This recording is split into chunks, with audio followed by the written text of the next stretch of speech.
السلام عليكم، معاكم دكتور احمد الريس من مركز دكتور احمد الريس. حابب اكلمكم النهارده على التهاب وتر اكيلس او تمزق في الوتر. دايما بيحصل الموضوع دوت في حالتين: لو انا شخص اوفر يوز بستخدم الوتر ده باستمرار، زي لعيبه الكوره مثلا عنده ماتشات على طول مش بيستريح، فبيبدا يحس بالالتهاب في الوتر اكيلس، المنطقه اللي انتم شايفينها قدامكم دي، ووجع مستمر معاه لما بيجي يعمل مجهود، يطلع سلم ينزل سلم، يبدا يطلع على مشط رجله يبدا يحس بالوجع ده.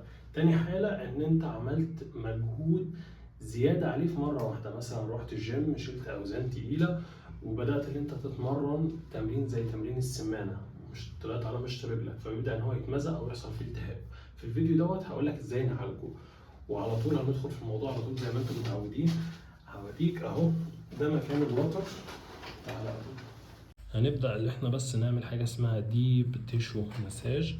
ببدا ان انا افك الاديشن او الالتصاقات اللي موجوده على الوتر ده. الوتر بتاعنا اهو، هتبدا ان انت تطلعه، هتلاقي عامه هو الحته اللي بتوجعك طالع من هنا كده من عظمه الكعب لحد فوق اللي هي عضله السمانه. هبدا ان انا امسكه كده واجيب زيت، اي زيت عندك او اي جل عشان بس يزحلق ايدك، وابدا اضغط عليه ضغطه مش المؤلمه قوي ولا ان هي بسيطه، لا يعني وجعها يبقى 5/10، وابدا اعمل كده لمده 4 دقايق. 4 دقايق بعمل كده. طبعا ده ما يحصلش في اول يوم من الاصابه، ممكن بعد تالت يوم او رابع يوم او حتى اسبوع. اهم حاجه في الضغطه ما تبقاش ضغطه مؤلمه جامد، يعني زي ما قلت لك 5/10، وتبدا تعمل كده لمده 4 دقايق.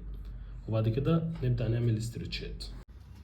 الاسترتش اللي قلنا عليه، كل اللي هتعمله هتجيب لو عندك حاجه زي دي كده، هتحط بس صوابع رجلك عليها وكعبك على الارض زي ما انا عامل، وتميل بجذعك لقدام او بجسمك لقدام، هتحس باسترتش في السمانه وفي الوتر من تحت. طب لو ما عندكش ستيب زي دي، ممكن الوزره بتاعه البيت اللي هي الحته دي كده، نفس الكلام، تحط برضو رجلك عليها وتميل لقدام، هتحس برضو بالاسترتش.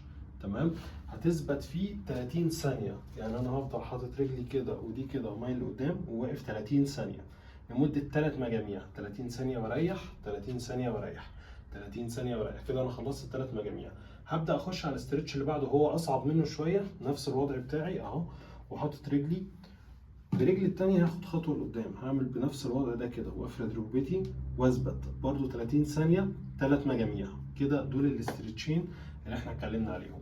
التمرين اللي بعده هبدا على الستيب او اي خطوه عندك في البيت، هطلع عليها كده، تمام، وهطلع لفوق واحاول ان انا هثبت واعد ال10: 1 2 3 4 5 6 7 8 9 10 وانزل.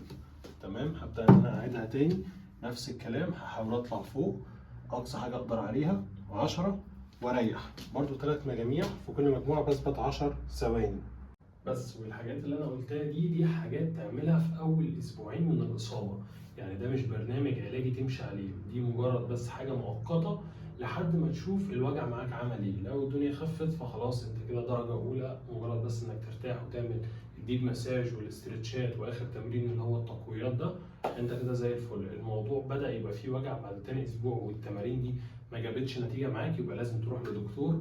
وطبعا لو انت قريب مني، انا في القاهره في شارع جسر السويس قدام بوابه 5 نادي الشمس، تنورني والف سلام عليك.